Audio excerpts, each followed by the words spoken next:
Hi everybody, welcome to Whiskey Mystery. I'm Phil. I'm Deepa. And of course it's end of the year, the last show of the year, and we thought we'd better do a little bit of bottles of the year type of thing. So I've put these 4 on the table as our whiskies of the year.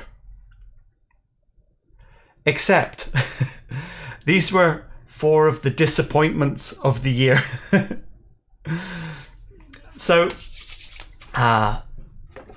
Ardbeg Dark Cove. Now, this isn't the committee release. This is the 46% version.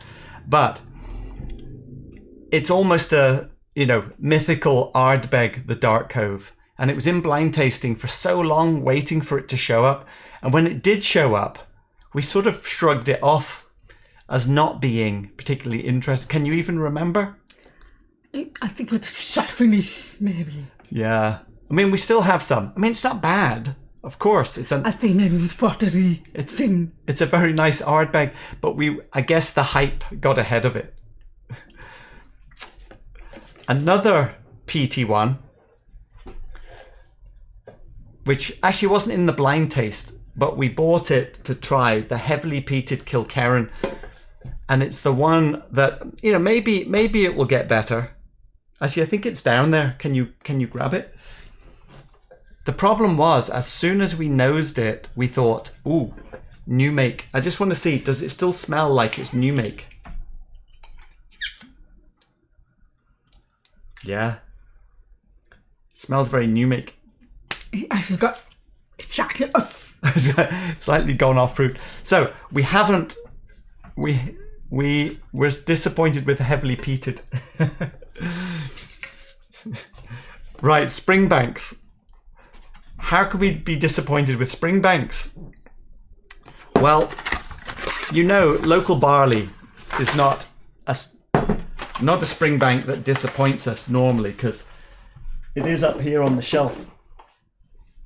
This is the local barley 10 Oloroso, and you can see by the colour, it just didn't do it for us at all, and it just seems to be against what we enjoy of the local barley, and that is tasting the different types of barley. And all you can taste here is lots of sherry. So this is definitely not our whiskey of the year. And especially because it's now selling for £550. It's like almost a $800-900 bottle at auction. It's absolutely stupid. So it's Belgravia barley, but you can't tell because all you can really taste is sherry. And actually that goes along with the Killkaren 8 Oloroso, the heavily charred one. We didn't like that one either. So that's kind of more our palate.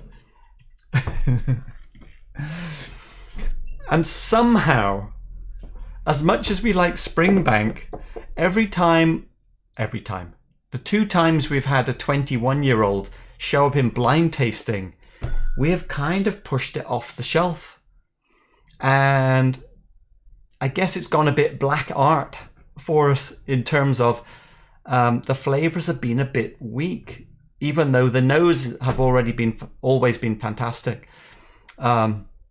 There is still one in blind tasting, and it is, which one is it? The 2015 is still in blind tasting, which is technically one that we don't like. This is the 2019. This is the one that's really supposed to be fantastic. Should we have a little sip? Well, we have dispatched a couple already, but the 2019 is the rum and port one, I think. We shouldn't really distract from today's whiskey because we are going to do a blind taste after. Distract from a port.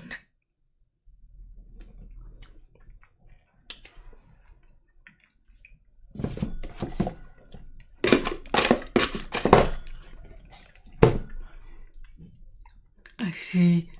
What do you see? That is mental. It's funny. It's a bit funny. It's strange. It's very unlike. Yeah. So it does seem that we prefer young Springbanks over the old Springbanks, and we do still have a 25-year-old Springbank in blind tasting. A bit of toothpaste. A bit of toothpaste. All right, let's go to the chat for a second. What was the combination? Sherry and... No, port and rum, I think the 2019 was. Let's see. The first channel I've watched where Whiskey of the Year is the lineup of disappointments. That's Whiskey 101. Now, on to bottles which we were more impressed with. Let's see, where should we go? Let's start with these three. Now, these are three bottles which are not new for last year, but they were new to us. And of course, the Lagavulin 11 Offerman, the first one, not the Guinness, the first one, came out probably 2 years ago. The Arran 14 had been around and discontinued, so we had to pick this up last minute. And the Hakushu 12 has been around, disappeared, comes back, and we picked this up at K&L. You really liked the Lagavulin Offerman. But the price... Well, the price was about 75 the first time we bought it. This was sort of like 80, 70, 80, 120, no, 130 we ended up paying for this new bottle. But it was nice to see it on the shelf again at K&L at retail price. This one was bought actually this month. So 3 bottles that, actually the Lagavulin has now been pushed off the shelf. The Arran is still up here on the top shelf, and the Hakushu is right next to the Yoichi. We actually had a little taste the other day as part of thinking of this lineup, and we moved it ahead of the Yoichi. So they're not bottles from this year, but for us, these were bottles at a reasonable price that we liked. Reset gone. Yeah.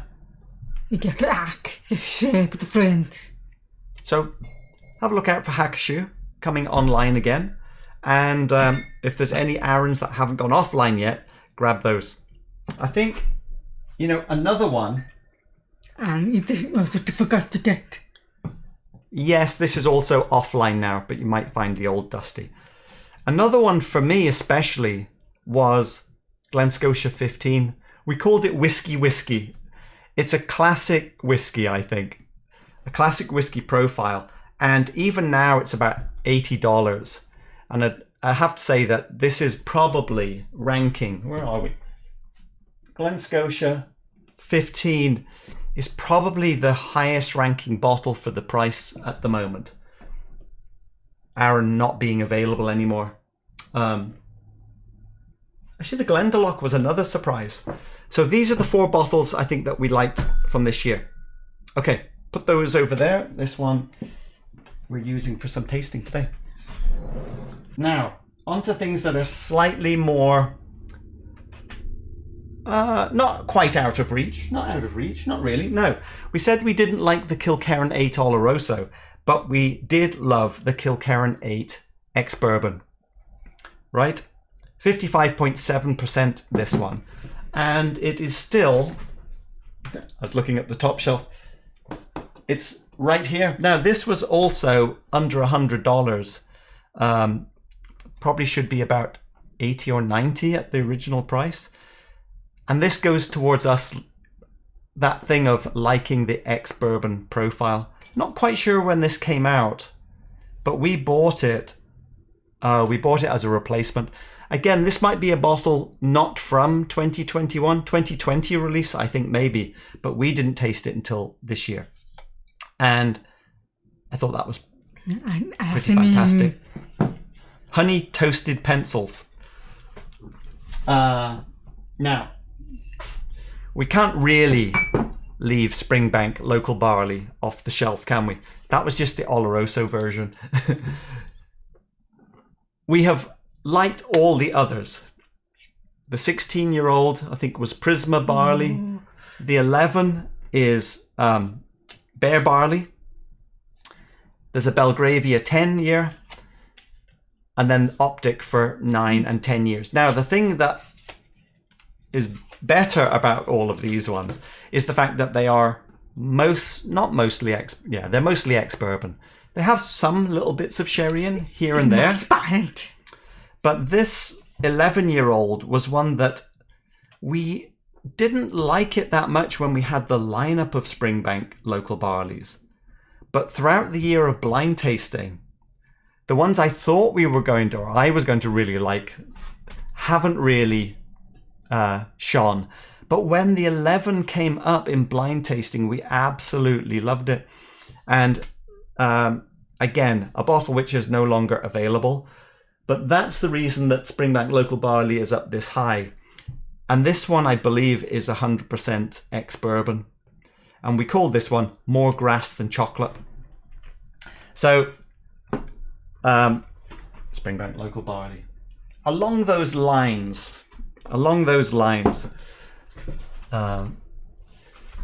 Daff Mill. In particular, for us, the Ex-Bourbon Summer Batch 2006. So good. A 12-year-old 46% whiskey costing $256. I'm looking at this label. That's over $18 per year, normalized to 40% ABV. By comparison, $12.3 per year, $8.8 per year. Well, not anymore. This is a $500 bottle now as well. But the Daff Mill is up here.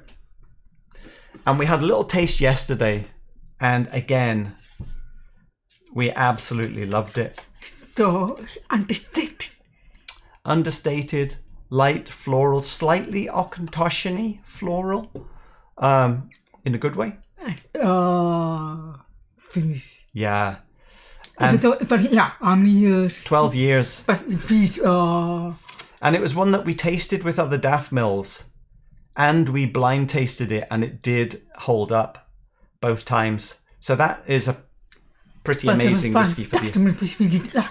We didn't like the 2009, which was the one with sherry. The sherry made it super bitter at the end. Don't buy the sherry 2009 version. So I think... Let's put these two aside. I'm going to say...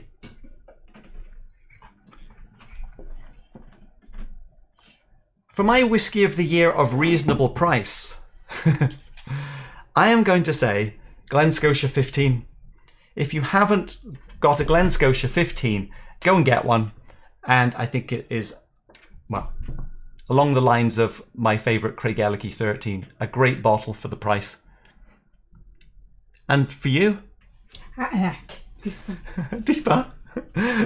You're supposed to... Yeah. Well, go on, what were you going to get? For the price. I was sure Deep was going for Daff Mill. Come with it for the price. Yes. Hackshoe. Now, be careful. If you don't pay more than retail. Even 130 is pushing it a bit for this one. But you can, if you find it at retail price, I think it's a pretty excellent Japanese whiskey. We don't know Japanese whiskies that well, but we've been impressed with this. The Yoichi, by the way, is about $90 for comparison. But still, it's right up there alongside other expensive bottles. But I think for both of us, we probably have to say, I know it's not helping, but we are absolutely not disappointed to have bought a backup at that price of the Daff Mill. And I feel slightly apologetic in recommending it. So our silly price bottle of the year is the Daff Mill 2006. And our not silly price bottle of the year is Glen Scotia 15.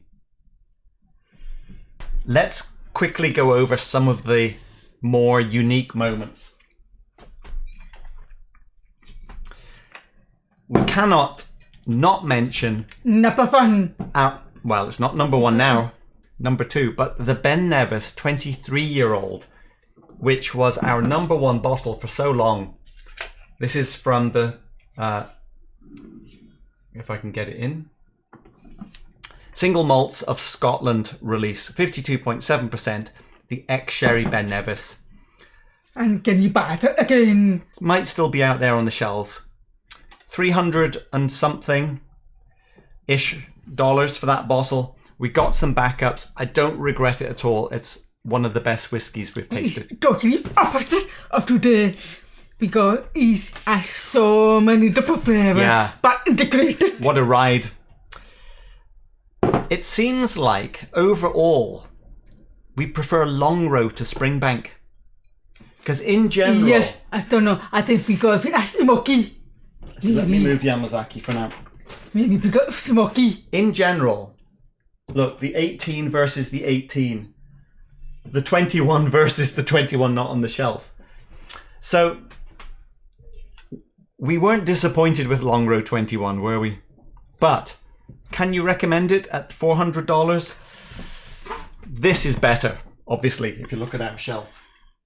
They are very different. Another high-end bottle that we both, but more me probably, really liked. The Highland Park 21. I prefer 28. Well, the 28 is Ex-Bourbon. That's a different type of Highland Park.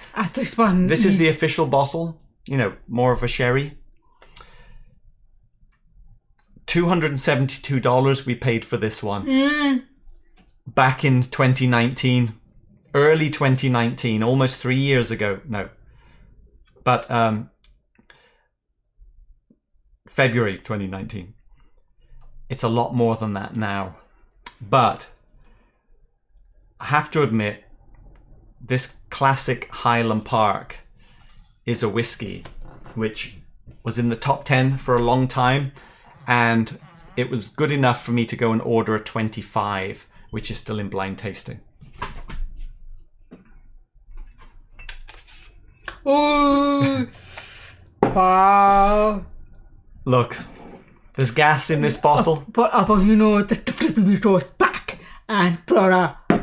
Well, but if you try Rosebank and Brora. Well, I'm sure you would love to try Rosebank and Brora, but both of these bottles have gas in at the moment, so we're not opening it right now. Well, Depot probably will.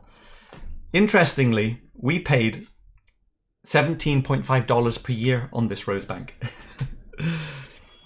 At the time I got it, it was our most expensive bottle at $500, $515. But the proper here is $18. Yes, that's what I'm saying though, for the years. Oh, because it's a higher ABV. This is 1,000 plus bottle now. We have this much left. A lot of it was shared out. We haven't actually drunk very much of it. It was just a fantastic Lowland classic whiskey. I understand why people love it. But again, at the price, the detail, the long-running detail. It's very fine today. And of course, we can't not talk about the Brora. Now, let's ignore the price for a minute. We have put Brora 38-year-old in the #1 spot, right?